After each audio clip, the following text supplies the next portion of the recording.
Hello, my dear students. Hope all of you are safe and fine at home. Well, I'm back with the prominent topic in English grammar, that is tenses.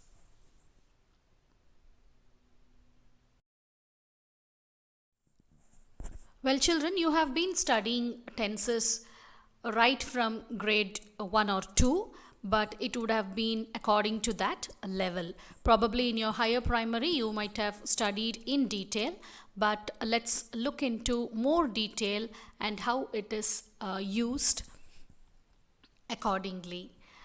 The word tense is derived from Latin word tempus, which means time.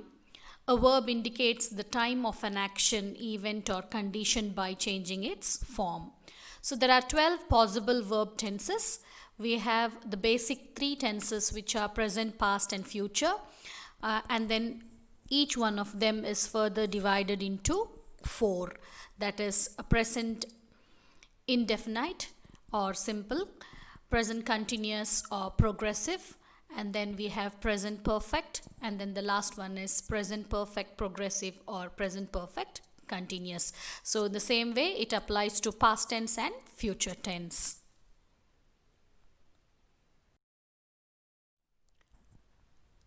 Well, we are all looking into the application part along with the theoretical part of grammar here. So first I'm just going with the theoretical part of grammar, and then you can just see lot of examples, and then we have lot of application level questions in your assignment, and they have solved some examples also in your reference.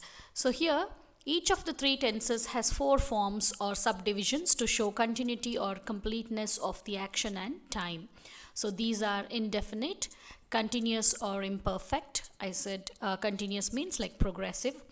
And then we have the perfect and then perfect continuous. The indefinite tense does not indicate whether the action is complete or not. The continuous tense, that is, the action is still going on. And the perfect tense indicates that the action is complete, finished, or perfect. The perfect continuous tense indicates that the action began in the past and it is still continuing. So these are the four things that we have to keep in mind. So if these four are clear to us, then we can just easily identify whether they are in present or past or simple future tense. Well, verbs can be said to have five forms in English: the base form, the present tense form, which may include the agreement ending with the letter S, the past tense form, the present participle, and the past participle. For example, the verb sing can be written as sing, sang, sung, singing, or sings. So main verb has three basic forms, and the base form, the past form, and the past form is the ed form, sometimes called the ed participle. Hence we call v1, v2, and v3 form of verb. So you might have learnt this already, like we just call verb 1, verb 2, and verb 3 form of verbs. So you can just see the examples here. So first form, second form, and third form. So you can see that a few words or verbs, all the three forms are same, and the next one is like where all the forms are different, and the rest of them is like first, second are same, and the third is different, and the first form is different here, and a few of them change a bit for the second form, and the last form is added with e or en, and then we have the last one wherein the second and third form are same with the letters ed except the first form. So you can see the words cut, cut, cut, put, put, put, all the forms are same. Is, was, are, were. So these are the basic auxiliary verbs, so the different forms. And then the first, second are same, and the third is different. Whereas there is an exception there: sweat, sweat, sweat, sell, sold, sold, fall, fell, fallen. And then we have eat, ate, eaten, color, colored, colored, call, called, called. So there are different types how we consider them, and these things, children, it's it can be mastered only through practice. We have to go in detail, and as we practice and apply them, we just can get used to all these things. Though we just go through all the grammar rules, there will be some exceptions. So here is a list of rules of these tenses, that is the structure. So you can see in the present tense form, so we have the first form plus adding s or es to the verbs. And then we have the progressive forms, wherein we have the auxiliary verbs am, is or are, plus the first form of verb plus ing, that is the gerunds. And then we have or has added to the perfect forms plus the third form of the verb. And then perfect progressive will have or has, plus we include the word been plus first form plus ing, that is the basic form is the first form, and then we have the ing, that is the gerunds. And the past form, we have the second form, that is the past tense form. We may add ed, or in some irregular words it is completely different. And then we have the auxiliary verbs was or were plus the first form plus ing in the progressive forms. And then we have had plus the third form of verb in perfect forms. And in perfect progressive or continuous, we have had been plus the first form plus ing. And future, we have will or shall plus the first form. And then in progressive, it will be will be plus first form plus ing. And then we have perfect forms with will have plus third form. And then in the progressive of perfect, we have will have been plus first form plus ing. So it's really confusing when I just tell you all together, but we'll just look into detail with each one of them. So if I just take an example of one verb, that is play, you can see how it is used. So present tense in simple form and continuous form, and then perfect, and then perfect continuous. So play, playing, like is or am or are, it all depends on the subject you're using. And then has or have played, and then has or have been playing. And the next in the past tense, play becomes played, and then was or were plus playing, had played, had been playing. Future tense, we have will or shall play, will or shall be playing, will or shall have played, and then will or shall have been playing. So these are the 12 types wherein we have different structures and the forms of verbs change. I know you're very quite familiar with this simple present tense, but still we are just rephrasing, or we are just recalling them.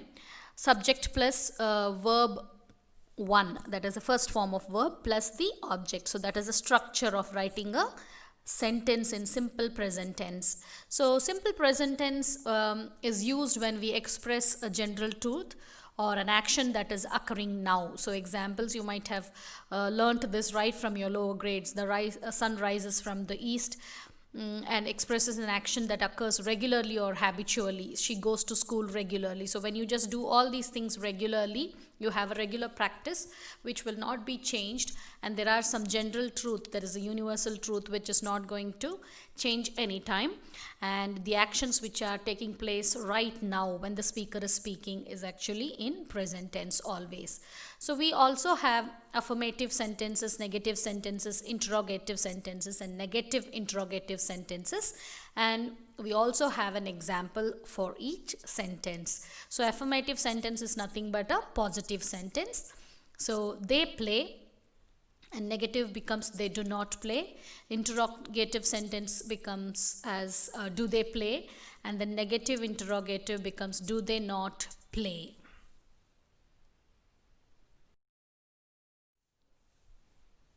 Well, the next one is present continuous or present progressive tense. The structure is subject plus the auxiliary verbs is, am or are plus V1 form, that is V1 form of the verb plus ing plus object. The present continuous tense is used to express an action which is happening at a particular time in the present or extending over a period of present time. So it is not yet completed, so it is extending over a period of time. So again, the four examples: affirmative, negative, interrogative, and negative interrogative.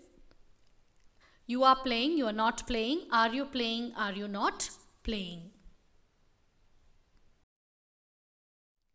Present perfect tense, the structure is subject plus has or have. So here also we have auxiliary verbs has or have depending on the subject. Singular is used, when singular subject is used, we use has. When we have a plural subject, we use the verb have.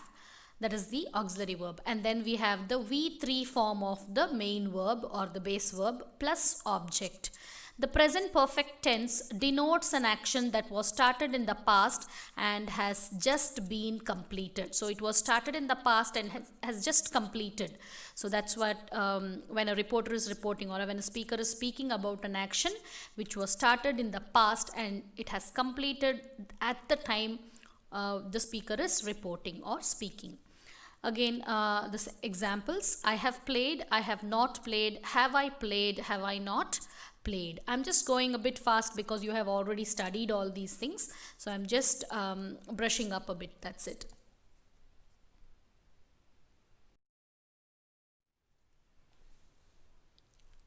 Next we have present perfect continuous tense or present perfect progressive tense.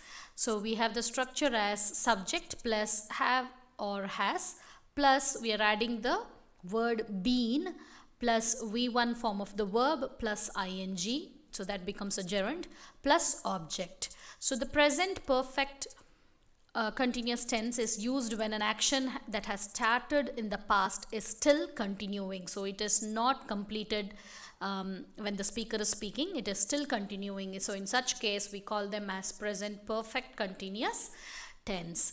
We have been playing, we have not been playing, have we been playing, have we not been playing are the examples for the four types of sentences. So let's have a quick recap of present tense. I told you we have 12 types of tenses. So each one, that is present, past and future, are further divided into 4 each. So that becomes 12. So now here present tense is subdivided into 4. Simple present or definite present. And then we have present continuous, present perfect and present perfect continuous. So you can just see the examples there. I go for a walk daily. He drinks tea every day.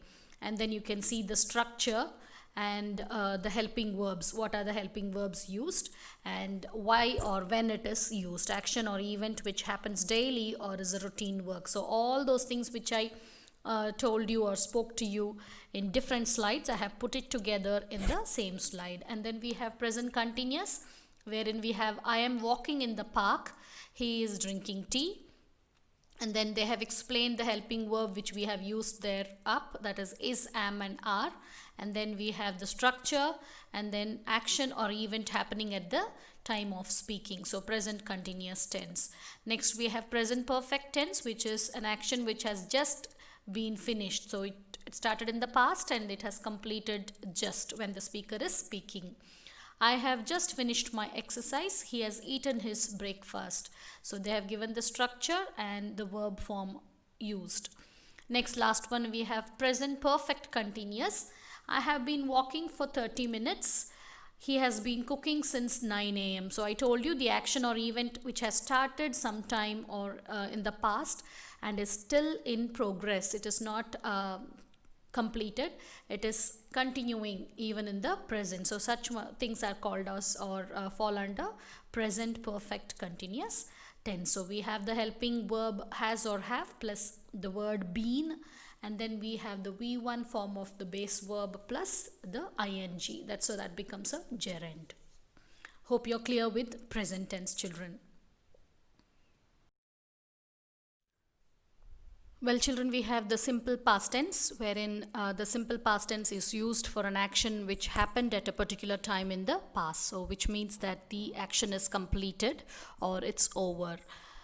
The structure is subject plus the V2 form of the verb plus the object. And we have all the 4 types of sentences. You can see the example, how it is used.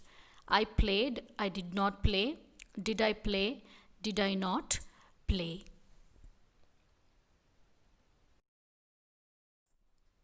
The next one is past progressive or continuous tense, and we have the structure there. Before we go to the structure, we know that it is used for an action which was happening at a particular time in the past, so it is still in progress. And then the structure is subject, and then depending on the subject we have the auxiliary verbs was or were, and then we have the V1 form of the verb plus ing, that is a gerund, plus the object. So you can see the examples here for all the 4 types of sentences. Boys were playing, boys were not playing, were boys playing, were boys not playing.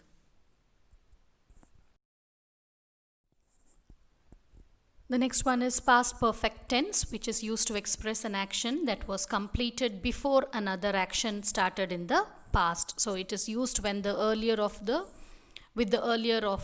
two actions. The simple past tense is used with the other action. So here past perfect tense, we have the structure as subject plus had plus V3 form of the verb and object. Since it is the past tense, we are very clear that we don't use had or has, have or has, we use the verb had. And then you can see the examples for all the 4 types. Sheila had played, Sheila had not played, had Sheila played, had Sheila not played.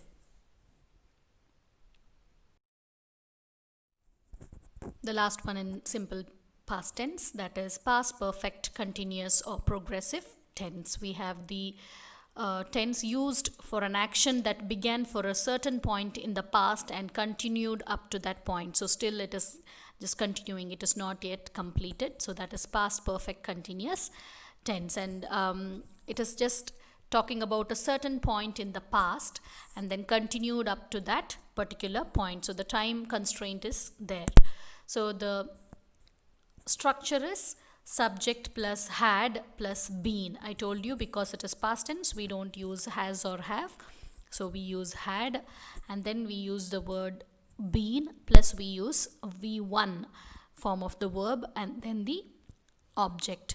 So here before we add the object, we also have the ing form.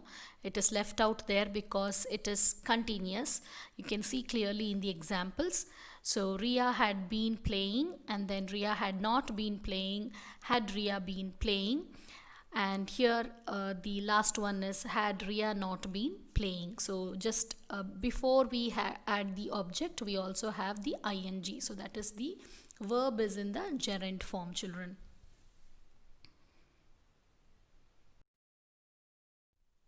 So in this chart you can clearly see how it is used with the structure and an example. So simple past tense, it is an example like I ate an apple. So I is the subject, ate is the past tense form of the verb, that is a V2 form of the verb, and then we have the object. Next we have past continuous or progressive tense, and the structure is subject plus we have was or were, and then we have V1 form plus ing, that is the gerund form plus the object. So example goes like this: I was eating an apple. And then past perfect tense we have subject plus had, because it is past tense we use the helping verb had, plus V3 form of the verb, that is the third form of the verb, plus object. So you can see eaten, so that is the third form of the verb. So eat, ate, eaten, so that is the third form of the verb plus the object. So I had eaten an apple. And the last one is past perfect continuous tense or past perfect progressive tense. We have the structure as subject plus had plus been plus V1 plus ing. So in the previous slide also I stressed about this. We have the gerund form and then we add the object. So I had been eating an apple. So that is the past perfect continuous tense. Hope you're clear with all the examples and 4 subdivisions of past tense. So we have simple past tense, past continuous or progressive tense, and then we have past perfect tense, and then last one is past perfect continuous or progressive tense. Well, now here we are with the third main category, that is a future tense. We have the structure wherein we have subject plus will or shall plus the V1 form of the verb plus object. So simple future tense is used for an action that will take place at a particular time in the future. So it is not yet started, or it has not begun. So it is like in the future completely. So we can see the examples of the four types of sentences. Ravi will play, Ravi will not play, will Ravi play, will Ravi not play. The second category is future continuous or progressive tense. The future continuous tense is used to express an action which will be in progress at a particular time in the future. So here we are just having the continuous form. So we'll have ing form of the verb. So subject plus will or shall plus be, that is the word be, and then we have the V1 form plus ing, that is the verb one form plus ing, that becomes a gerund, and then we have the object. So you can see the examples here. I will be playing, I will not be playing, shall I be playing, shall I not be playing.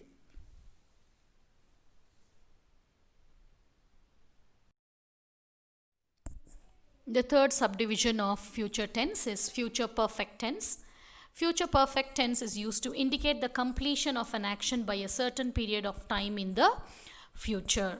So here we have the structure as subject plus will or shall, and then we have the word helping verb have, and then we have the V3 form of the verb and then object. So here I told you V3 form, sometimes it can be same as the second form, sometimes it can be a different word, and sometimes it can be the same as the second form of the verb. So initially when we saw, I told you how they are different.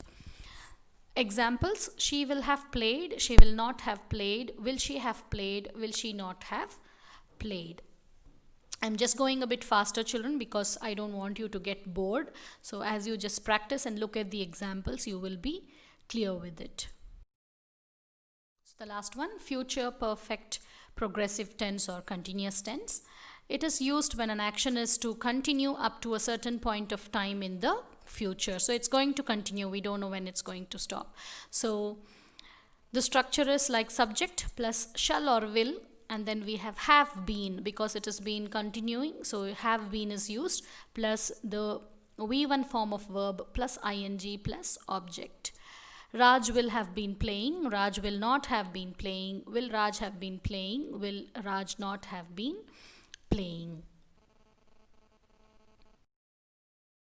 So this slide completely gives you a picture about future tense. So that is simple continuous perfect and perfect continuous. So it says that the simple tense is talking about predictions about future with verbs like think, believe, expect, etc. on the spot decisions, like and then we have promises, threats, warnings, requests, hopes, offers, and then we have actions, events, situations which will definitely happen in the future. So I, you, he, she, we, they, it. So if the subject is I, you, he, she, we, they, it, we'll have will do. And then there are a few things that we can notify, that is like tomorrow, soon, the day after tomorrow, the next week, month, year. So it can happen anytime during these time. So these are the references given for time. And then continuous tense, that is future continuous, action which will be in progress at a stated time in the future, action which will definitely happen in the future as a result of a routine or arrangement. When we ask politely about someone's plans for the near future, so here when the subject is like these pronouns I, you, we, they, he, she, it, we'll have the structure will be doing.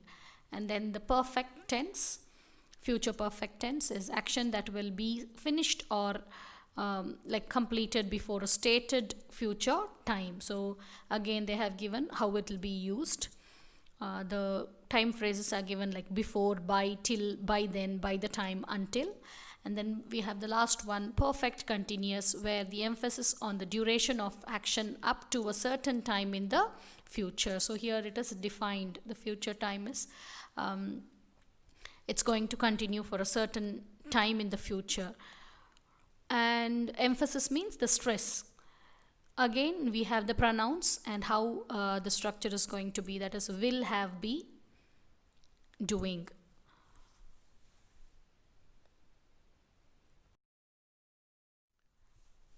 So children, you need not worry much about the rules. So if you just know how to apply it, and by practice, if you just can get it easily, you can just forget about the theoretical part too much. Here we have the simple future tense, future continuous or progressive. We have future perfect tense, future perfect continuous tense. And then the structure is given along with the example. So this is more important. So other things is just like you have the additional information to know when it is used. You need not by heart or like mug up all those things. It is just for making you understand. But these things are very important. The structure should be the same, and then you'll get the example easily.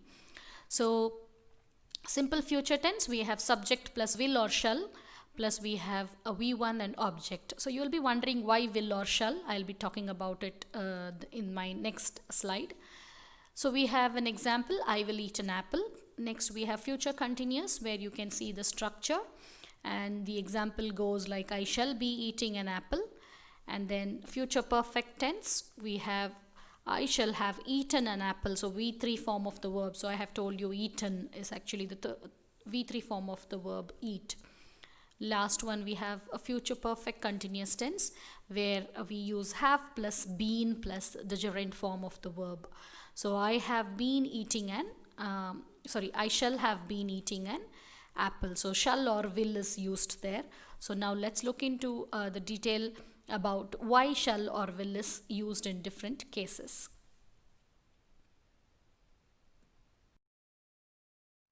So here you can just see why shall or will is used with the future tense. So standard rule is shall is used with the first person form, and then will is used with the second person or the third person form. So you know the first person, if I am talking or we are talking, so it is I and we. And then if I'm talking about you, so you become the second person. If I'm talking to you about somebody else, so that somebody else become the third person. So here that we have to keep it in mind is the first person or second person. So whenever we use first person, we use shall, and whenever we use second and third person, we use the word will. Next, when we are talking about strong determination, that is something which we are very strong about. The determination means which you are not going to change. You have made a decision already. So in such cases, shall is used with second and third person form when indicating a strong determination, while will is used with the first person. So it is interchanged here. And then for politeness, when you take politeness, will is less polite than shall. So vice versa, shall is more polite than will. And then popularity, so when we use it according to the usage, so will is more commonly used than shall, especially in America. So that is the reason we just get a lot of confusions when we follow the UK English and the USA English. So shall is very less used in America. Will is more commonly used. Did you understand, children? So shall and will has got a slight difference. So the standard rule is shall is used with the first person, will is used with second and third person, but it is vice versa when we talk about strong determinations. And then we come to know that will is actually less polite than shall. And then about the popularity, will is more used. Is it clear?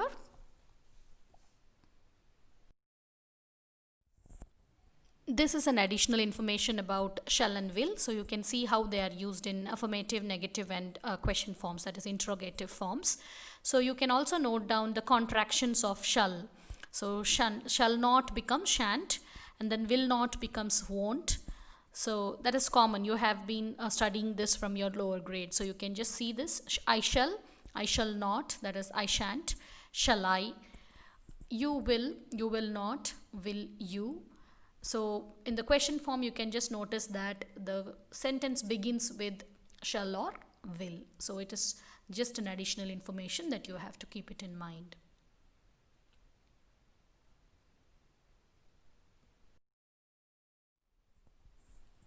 So this is actually very important, children. I was telling you that we have 12 tenses in English. That is, the major tenses are present tense, and then past tense and future tense, and then each one is further divided into 4 subdivisions. So that becomes present simple, continuous, perfect, and perfect continuous in all the 3 forms. And then we have the structure, which is very, very important, and then we have the example sentences. So it is better if you take a screenshot of this and then practice the structure and the examples, so you will be very perfect. I have just put all the things together, all the 12 tenses together with their structure and the examples. I'm not going to read each and everything. You can just take a screenshot of it and then you can just go through it later.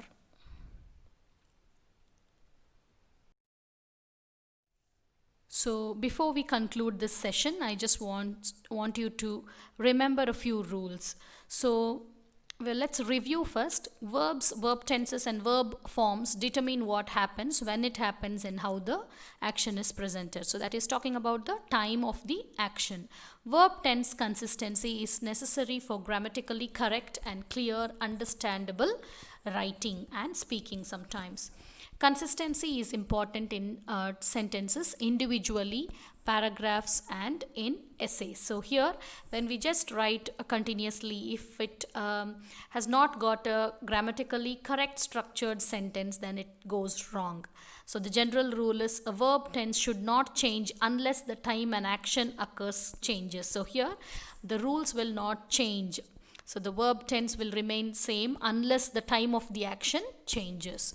So we can explain someone acting or moving in different time by words for the present, for the past, and for the future. In a sentence, we cannot deny that the subject and verb should always exist. Without tense forms, we cannot say that it is a language. So tense is actually very important in a language, because when we are speaking about something, when we are explaining about something, we narrate. So whenever we narrate something, there is the subject, and then the subject is doing some action, and we have to maintain a particular time to that particular action or what is going on. So we need tense forms, and without tense forms, it is impossible to have a language.